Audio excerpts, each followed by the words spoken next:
world of which you're all considering being a part. Last year was a really interesting year in education. For you, for us, for everyone.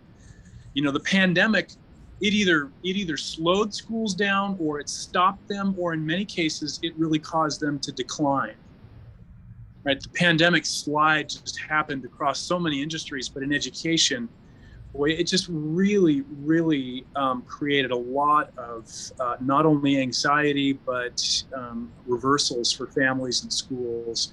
Many families saw behind the curtain of their local public schools or their private schools or their charter schools, because suddenly they were seeing what was going on in the classroom, right, through Zoom or other things. And American Heritage experienced a kind of counter-cyclical effect. We had a massive influx of students and families that wanted to join us.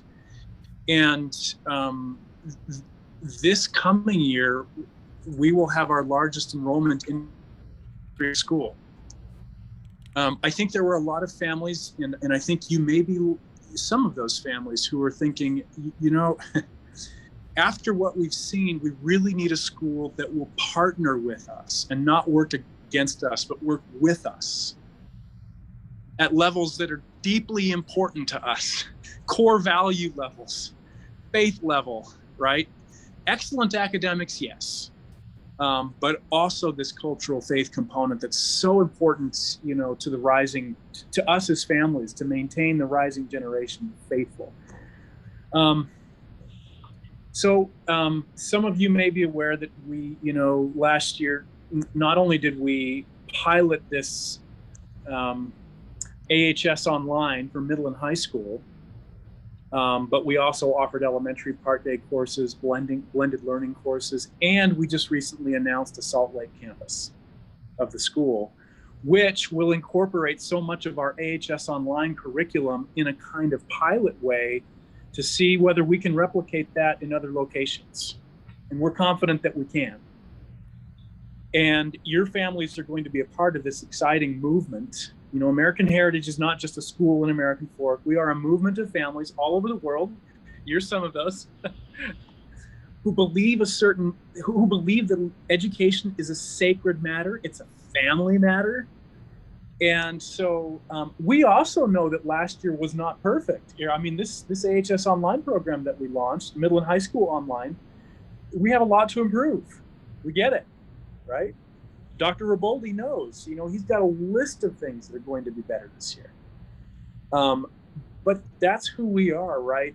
We're leaning into all of this in a way that says, let's just make it better every year and hang on to that taproot of restored gospel, faith in education, in our coursework, and lift these families on all levels. So Dr. Riboldi, I'll just put a pin in it there and say thank you and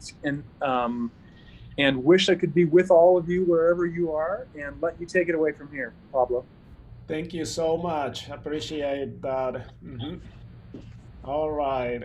Thank you for putting all your information also on there on the chat. And I think that we have that the farthest are the boss from Michigan. Okay. Is that probably is the case? All right, excellent.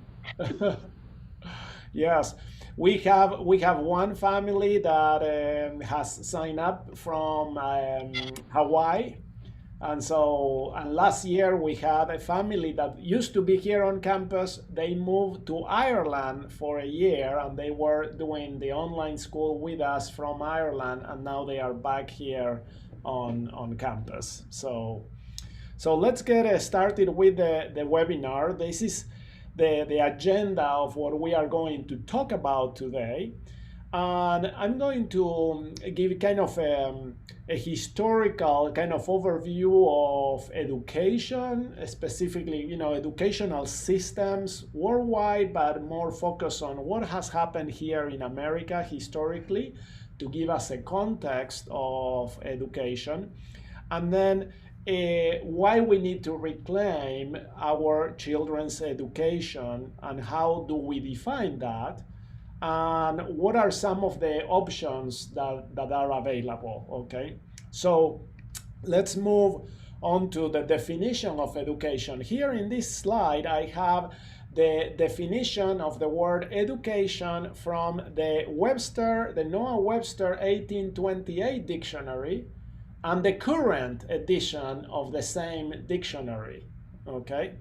So certainly the definition is a lot more succinct now, but it is also less informational and less pointed. So Noah Webster, when he wrote his dictionary, he really wanted to define words for American language, okay? And so for him, education is intended to enlighten the understanding, correct the temper, and form the manners and habits of youth, and fit them for usefulness in their future stations. To give children a good education in manners, arts, and science is important. To give them a religious education is indispensable.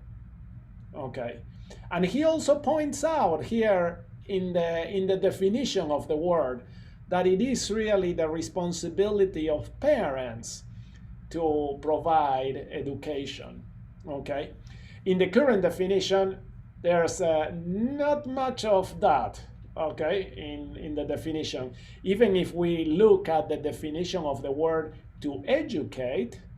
All right, the modern dictionary says basically to provide schooling for, okay, to train by formal instruction and supervised practice, especially in a skill, trade, or profession.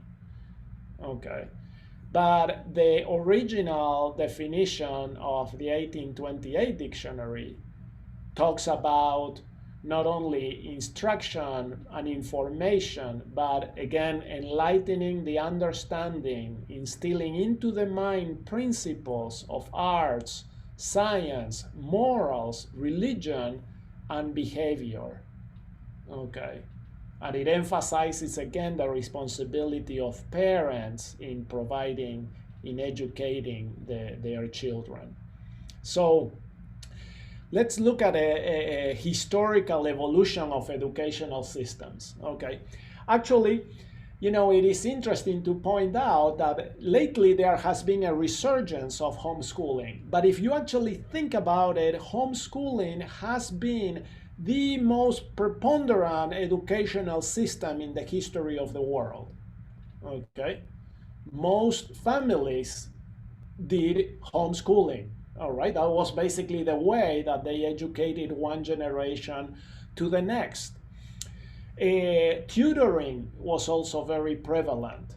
Apprenticeship, where people would actually contract with someone to take on a family member and teach them a trade or a skill or give them some education specifically. So really starting with the Greek academy of Plato, you have there the rise of actually formal academies and schools. During the Middle Ages, these develop into what we now recognize as schools and universities. Some of the oldest universities started actually in the Middle Ages, and they were really religious institutions for the most part.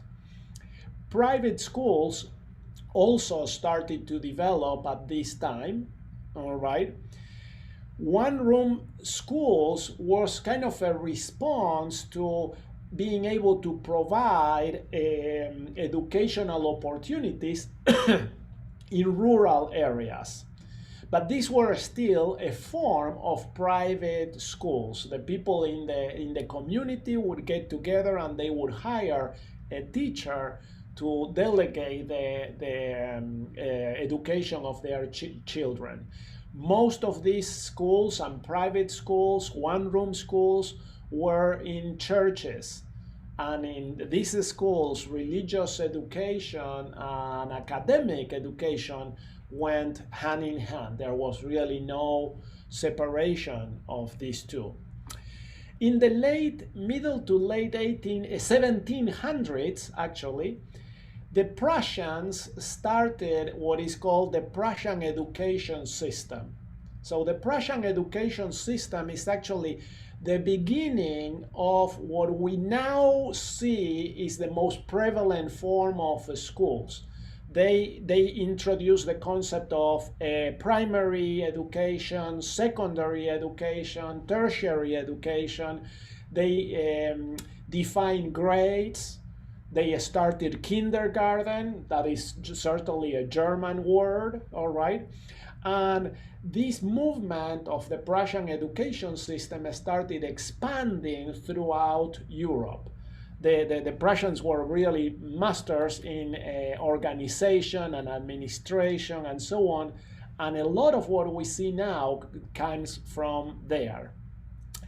Horace Mann was an American public, he was an educator in the state of Massachusetts. He was the main person responsible for transporting the Prussian educational system into America.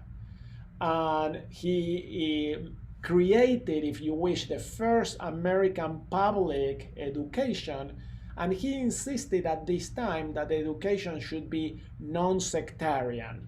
Okay, this was not separate from religion. He still wanted the study of the Bible and the principles of Christianity, but not supporting any specific religion. Okay, but that was the beginning of that shift.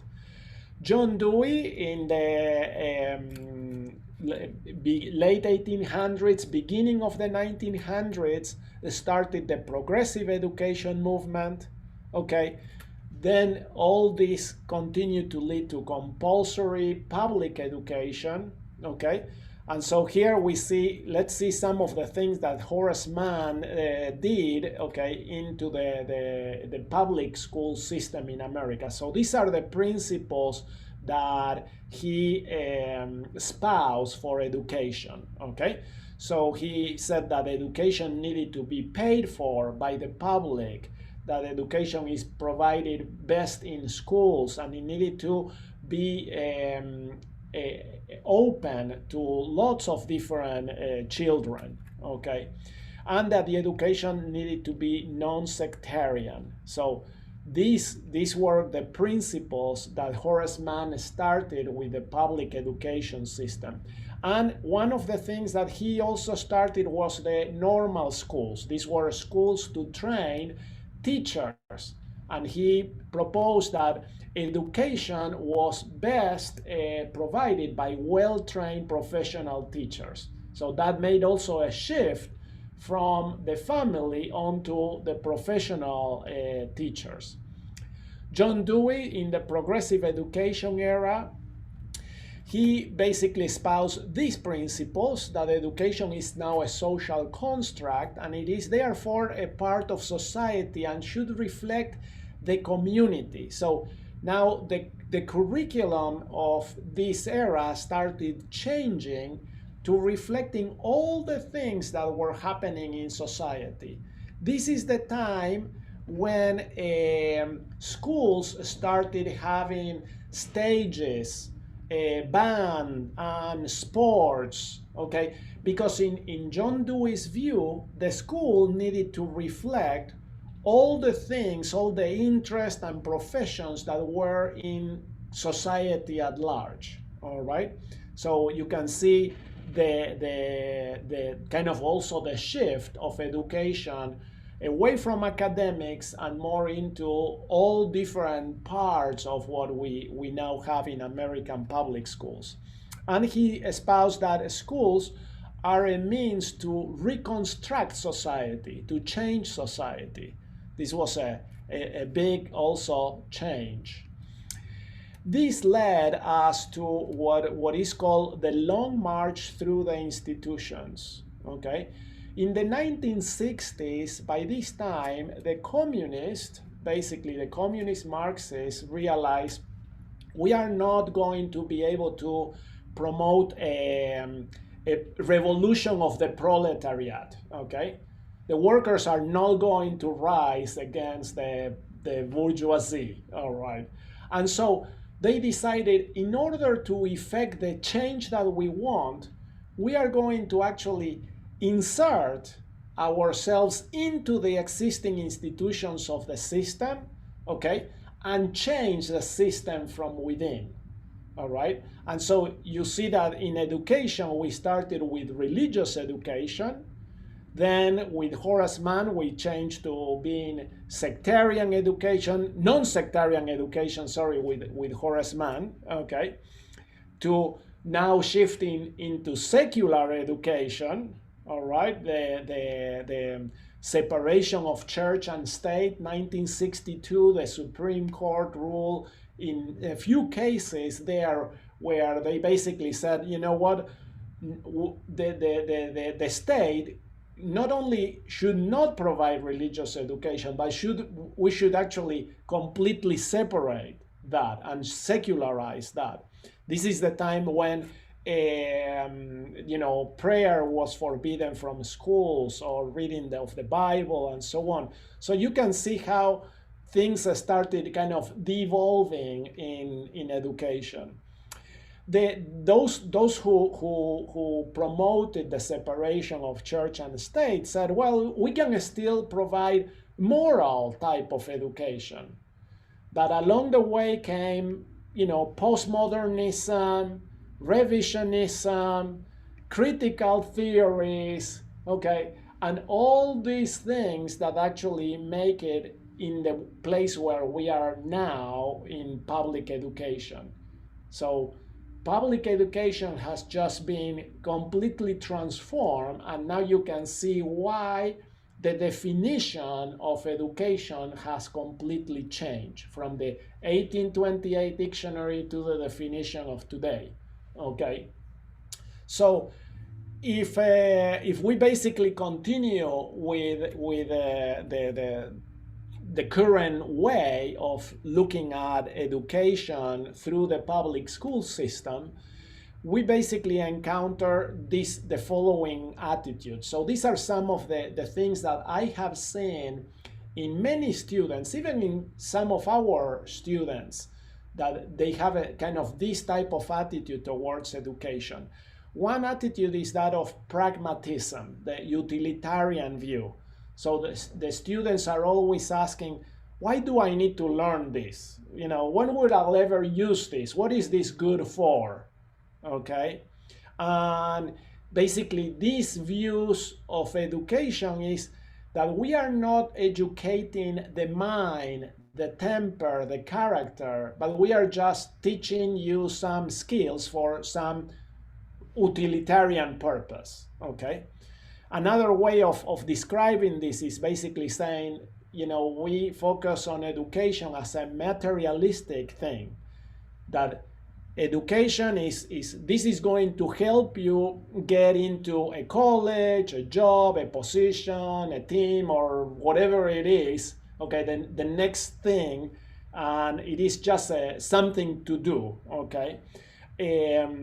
I've heard many times educators in many schools, not here, but in many public schools, where they basically say, we offer the extracurricular activities, sports, band, drama, and all that, which is what the students actually want to do, in order so they can actually get into the academics that we want them to teach and learn. Okay, so it's kind of a bait and switch type of a strategy. If you study math and science and literature and so on, then you can participate in what you want to do. Okay, but it is kind of all very meaningless in that sense.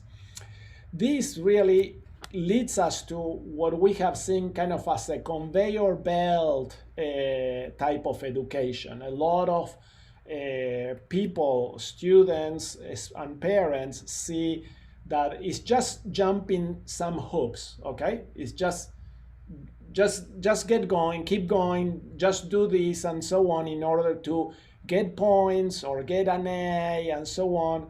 And there is a lot of the philosophy of cram and forget. Okay, just study the minimum that you need in order to get the point or to get the A, and then you forget about it. Okay, so these are some of the attitudes that the current public school system basically has created in a lot of students. And the fact of the matter is that we see that a lot, really.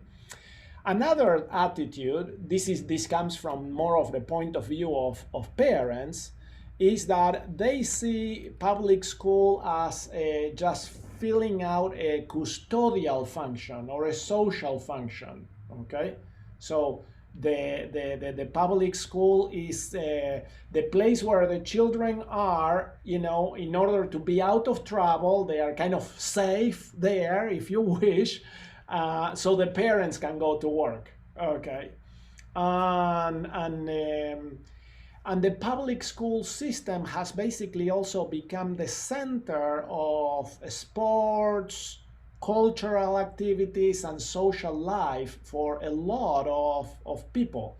A lot of the students center all of their social life around the school. And in many, many cases, that has even replaced the church, has replaced, of course, the community and other centers of a cultural and social activity or sporting activities. So because of all this, we actually need to reclaim our children's education. In the Gospel of Jesus Christ, we learn that it is impossible for a man to be saved in ignorance. So here we are going to see that education really has a lot more purpose than just getting a job or going to college or learning some trade or something like that. We believe that actually education is integral to our salvation. The glory of God is intelligence, or in other words, light and truth. So if this is the main characteristic of the glory of God, our seeking of light and truth and knowledge is paramount, really. And it has to be actually for everything that is there to be learned, not just for a utilitarian purpose. Okay? So the way that I see it is God is the best biologist, the best historian, the best writer. He knows everything, really. Okay? And it is part for us to be able to learn that way. The scriptures also tell us whatever principle of intelligence we attain unto in this life, it will rise with us in the resurrection. Okay, so very, very important principle. We don't take anything out of this life except what we have learned, except our education. Our actual education, in the sense of the formation of our temper, our character, our intellect, the things that we are able to learn to know, to do, and to become. Okay, so these are very, very important principles. All right. The scriptures also tell us that we need to study. So as all have not faith, seek ye diligently, and teach one another words of wisdom, out of the best books, by study and also by faith. So again, education is really a lot more than just jumping hoops. For us, it is actually an integral part of the plan of salvation, and the only thing that we are going to take with us into the next life. So what are some of the things that I always tell, my students and my children about education? Okay, we learn hard things, so we know that we can learn hard things. Okay, this is actually very, very important. In our classes, we ask the students to do hard things. Our classes are not, totally easy. Okay, we don't apologize for that. That is part of the course, but we help the students, we coach the students on how to learn hard things, how to do hard things, so they know, they gain the confidence, they gain the skills and the ability to be able to learn and to do hard things. That is going to be a tool that will prepare them for their future. More than anything else, is being able to know, I was able to learn something hard before, I can figure this out, I can do this. Okay. Another big purpose of our classes and our education system is to learn to see the hand of God in all things. Okay, that is also a very integral part of actually learning. We study and we learn in order to see the design of Heavenly Father and the hand of what God has done throughout this universe, really. And we see that in small and large things, in historical events and everything that surrounds us. We learn as an act of worshiping God, the creator of everything. So for us, education and learning is really one of the ways on how we worship God. Very, very important. So if you are, I always tell my children, do not ever confuse schooling with education. Okay? Schooling is one thing. Education is actually completely different. Education is our own personal responsibility. The schooling part is a different thing. And so now what I want to shift a little bit on the topic is to share with you what could be a form of a schooling that actually does these things, that could fit with the things that we want to achieve on how to reclaim our children's education. Okay? What is the type of education that AHS Online offers? I like to use a kind of a four-letter acronym for this, the FACE. Okay, so first of all, we offer a foundational education. We focus on the essential, the necessary, the building block principles of education in every subject. I always tell my students and all the teachers, I don't want any busy work, okay? I have allergies for busy work. So let's focus on the important things. Many times the important things are hard, but that doesn't mean that we shouldn't focus on them. On the contrary, okay? Again, if they are foundational, they are actually very, very important to learn and to study, to actually obtain. We also focus on an American education. This means that it's based on the principles of Republican self-governance under God. We are not USA, rah, rah, rah, okay, that type of thing. Okay, when we mean American, again, we are talking about the principles of liberty, of self-governance under God. And that applies to everyone, anywhere in the world. All right. I have explained this to sometimes, we have international families from Canada and from other countries.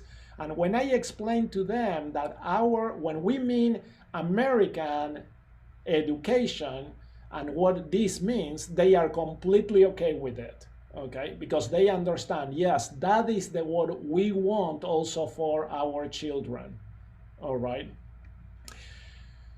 We also focus, and we don't make any apologies, that our education is Christian character based, and is anchored upon the principles of the restored gospel of Jesus Christ. We are not the church, we are not affiliated with the church, but we try to follow the principles of the restored gospel, and to include these principles in every subject as much as we can. Okay? And so, Dr. Riboldi, yes. can I just mention something on We Are Not the Church? Yeah. This was actually my second point that I wanted to make before I left. I'm now changed and I'm going off to meetings. And so I'm sorry, I've done a wardrobe change here. I just wanted to mention here for anyone on this call who may be new or considering using AHS Online, what our motivation is. We are a nonprofit 501c3 public charity, and money is not our motivation here. And this is, I don't want to belabor this point, but we are a cause-oriented organization. Dr. Riboldi is right. We know we're not the church. We don't call each other brother and sister. We are a school. We're a very high-performing school that has, branches reaching out through online education throughout the 50 United States and a bunch of countries. But this is a restored gospel-oriented nonprofit organization that is attempting to help to restore education to families. And Dr. Riboldi is doing a beautiful job here explaining what that means. But I just wanted to take that money component of why we're doing this and just take that one off the table. We're a cause-oriented organization. Thank you. Thank you so much. So yes, so that is really who we are. Okay, so we provide foundational American Christian character-based education. That is our whole, motivation. And again, in education, we mean the full original meaning of the word. Okay, so that is where that comes from. All right, and let's see what some of the other features of AHS Online that we offer. We are accredited. We offer a diploma granting path. Our courses are what we call flip courses. So that means that there are live classes with other students and learning coaches, but that is not the main place where the learning happens. The main place is for the students to independently learn to study and to do the assignments and to do things on their own, and then come to the live class prepared to discuss and to expound, to share, and to talk with one another on what they have learned and studied before. Okay, we grade assignments with feedback. Okay, so we provide all of that, and that is the main, pretty much the only thing that the tuition covers is paying the learning coaches in order to do this work. Okay, so that is our main focus. Okay, let's see what are some of the other characteristics. We like to say that we are a high-touch, personalized education. We ask the students to meet with the learning coaches in one-on-one coaching sessions to receive personal feedback, to be able to discuss things. We partner with the parents, so we really like to form a partnership between parents, teachers, the learning coaches, and the students. Okay, and to adapt the education to your needs, or within the confines of sometimes possibilities and so on. But for example, we have had families that needed to go for a couple of weeks on a family vacation or a family trip, you can contact the learning coaches and let them know that, and then the learning coaches will work with you, with the students and with you and so on, in order to adapt the due dates, or what do we do here and so on, in order to fit your schedule, okay, and your purposes. That is where the partnership comes in.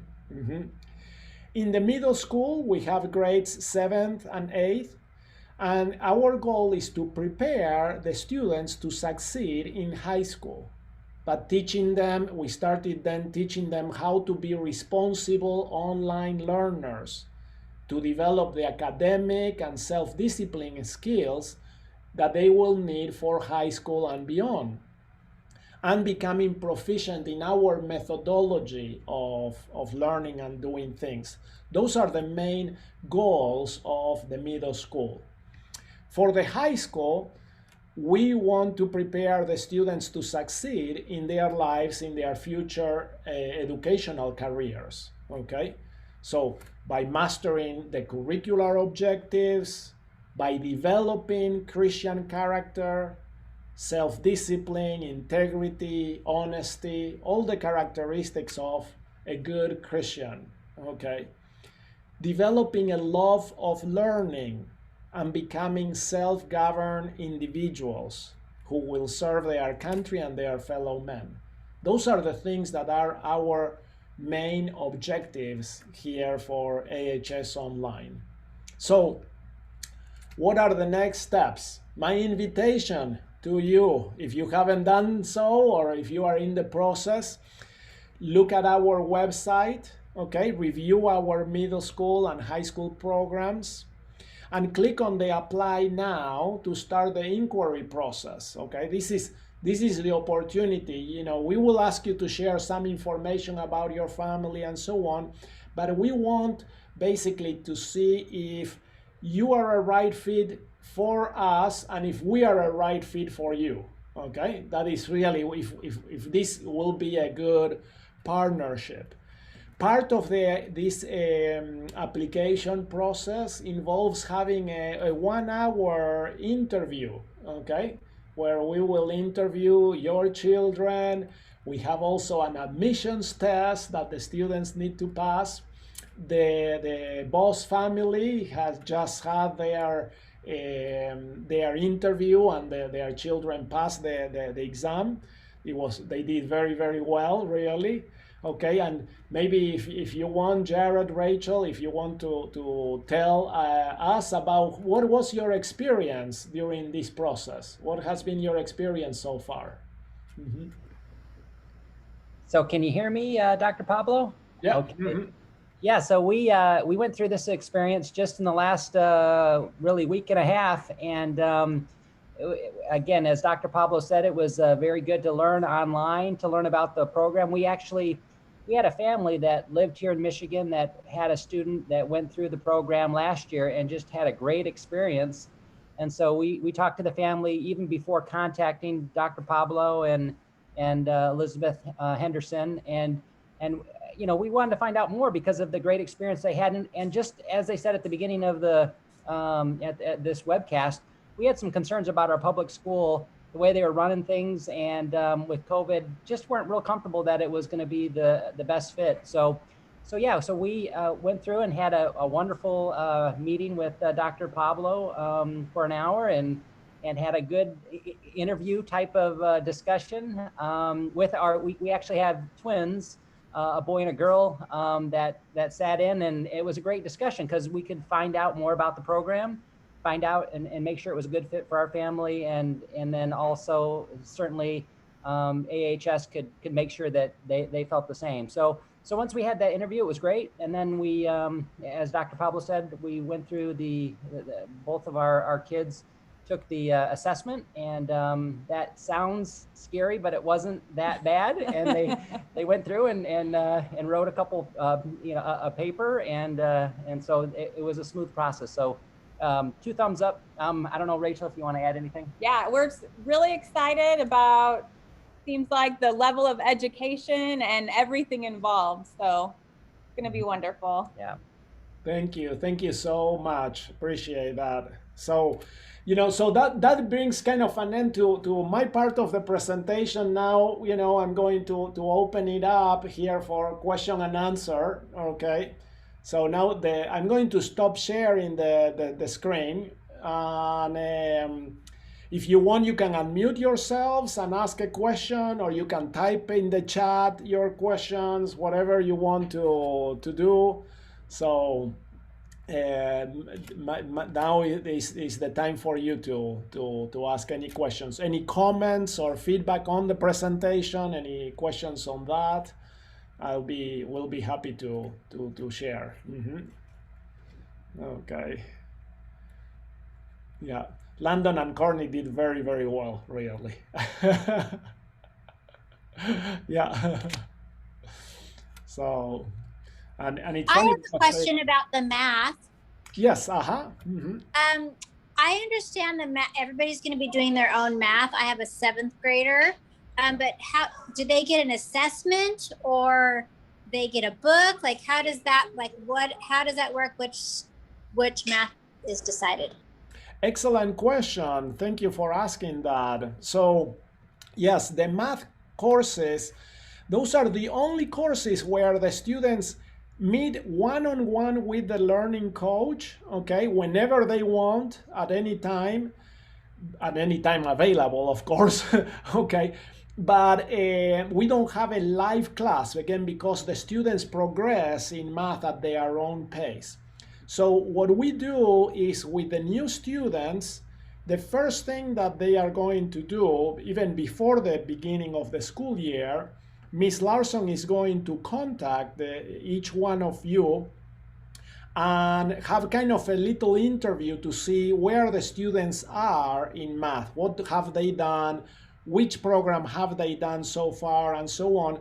And then she will be able to determine which math class will be the best placement for each student, okay? So we have five math classes available. So actually 6 classes available of math. We have Math 7, which follows the Saxon Math scope and sequence and curriculum of the 3rd edition, the old edition of Saxon Math 87. That was the name of the book. Okay, so our class kind of follows that, and we call that one Math 7. So most likely 7th graders will start with that. The next class is pre-algebra. Then we have Algebra 1, Algebra 2, pre-calculus, and then we have a geometry honors class, okay? The students that have taken the geometry honors class have told me that it's the hardest class they have ever taken, but it's probably the most useful. So, and yeah, it's all my fault. I made this class. So anyway, but those are the classes that we have available for the students. Does that help, Tammy? Yes, thank you. That answers all my questions. Thank you. No problem. Thank you. Okay, anything else? Any other question?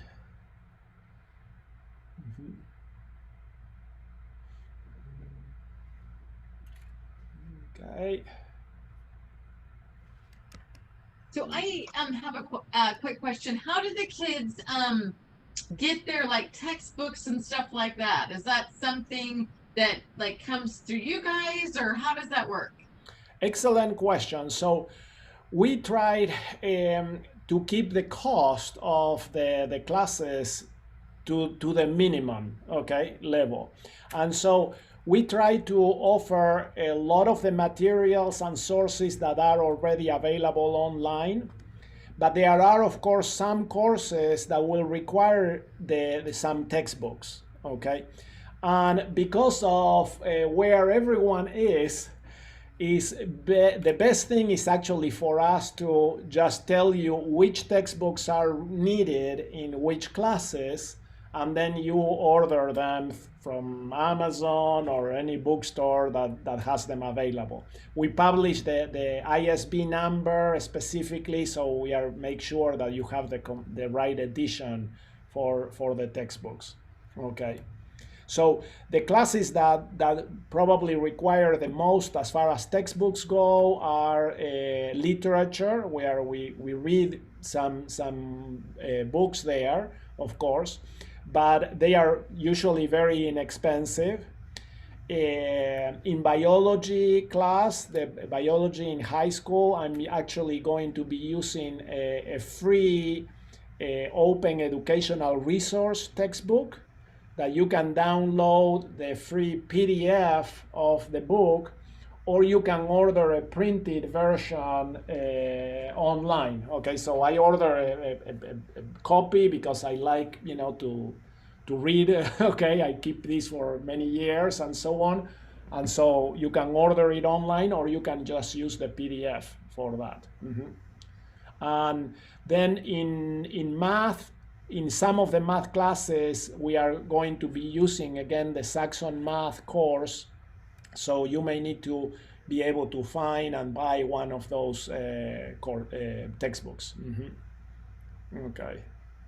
Great question. Pablo, there's a question in the chat as well about attending Foundation's webinar. I guess Grant sent out an email. What Yes. constitutes a new parent that should attend? Excellent question. So the new Foundations training is actually a great experience, frankly. It is specifically for the American 4 campus families, the new families there, but I would actually encourage all of you to attend that if possible.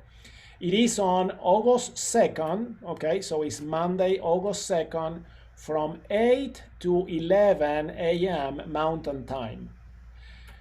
I'm pretty confident, and in years past we have recorded this and also made it available to families to watch later. So if you cannot join us in, at that time, you can watch it afterwards. Okay. But yeah, and in fact, probably for our online families, it will be probably best if you watch the recording. So I'm going to make sure that everyone is able to receive the link to the recording when it's available.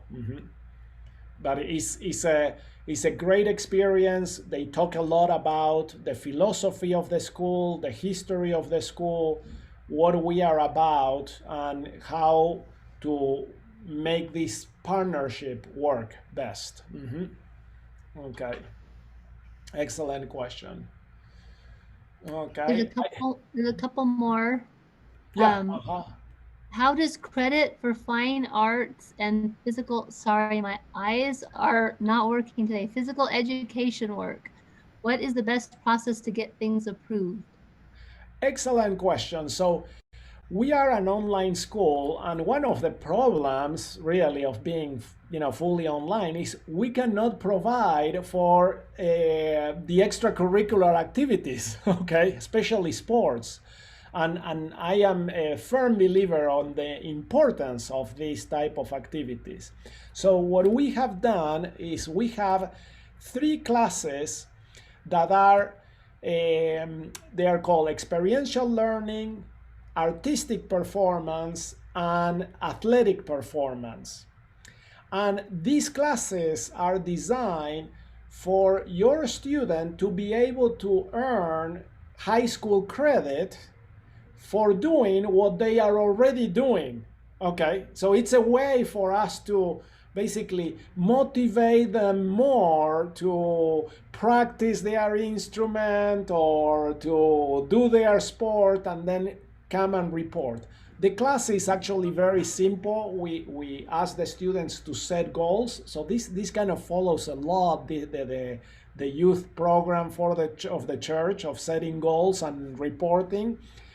Our learning coaches basically are the ones that help the students follow up on the goals, report on their progress, and so on.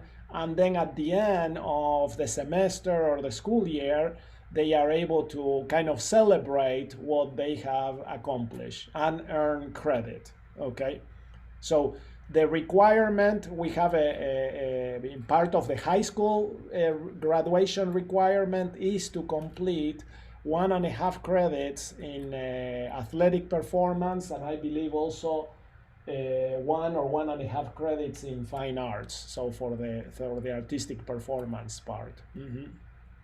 Okay. The experiential learning course is a way for the students to be able to earn credit, again, this way, by learning or doing anything that they always wanted to learn. Okay, we have had students that, we have one student that his pastime, his hobby was to be a blacksmith. So he forged at his home swords, okay, with steel and everything. He did the whole process himself. And I was like, dude, you need to earn credit for this, you know? This is actually very important. All right.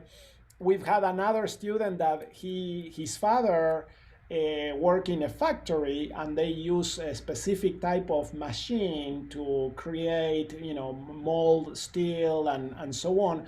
And he learned how to use this machine, and so he reported on his progress and earned credit that way. Okay, so lots of different options. We've had another student also that wanted to do a bakery business, kind of a home bakery, okay? And again, the learning coach helped her to learn the things that she needed to do, how to get a budget, a bank account, and this and that and everything, and earn credit for that.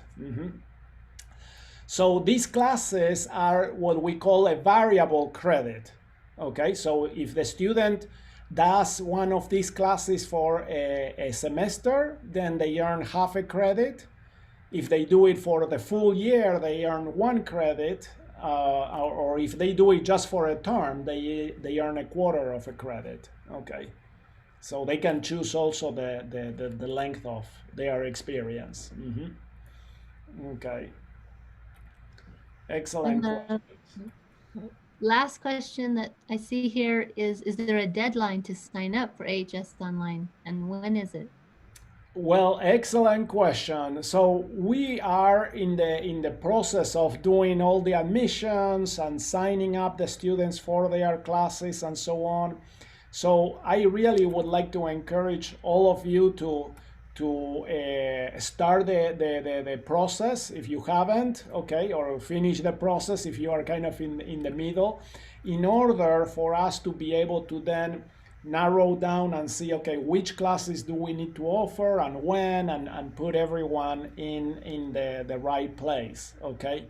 So I would probably say that the deadline is really fast approaching. It's probably by the end of the first week of August. So I think that is August 6th, where we need to have everything, pretty much set up in order to accommodate everyone, okay? So that is kind of what I would say that it is. Now, there are opportunities to still do things if it's after the deadline, but again, that puts everyone into more of a bind, okay? Because then we have to alter plans and so on. So classes start on August 23rd. That is the first day of classes for us. Okay, excellent. The next question says, can we get a copy of the presentation or a copy of the webcast? We want to keep spreading the word. Yes, please spread the word. Okay, we really need that. So I am recording this webinar, so as soon as this process, I'm going to send out the recording to everyone who signed up for this, okay? And so you should be able to receive the link to the recording of the webinar by tomorrow, okay? So has been very, very useful. All right, and share this with families, relatives, neighbors, other members of the world. Okay, this is the type of education that we want. Our goal and vision is that as we grow the program, we would love to be able to form different groups of students that are more local, that are closer to you. Okay, so imagine if we are able to get, okay, a group of even 5 to 10 high school students that are close by, that live in your city, that are able to get together and do these classes together, then you can form what we call a family education center. Okay, and so our goal, we can see really that the way to scale the program is really by forming these groups of students locally. So that is why it is very, very important that you help us share the word on this. Okay. So we will appreciate it. We are to be sincere, we are about halfway with the number of students that we need in order to carry all the classes that we have planned. Okay, so we really need to spread the word more, okay, and be able to find families that again are seeking this type of education for their children. So excellent. Any other questions?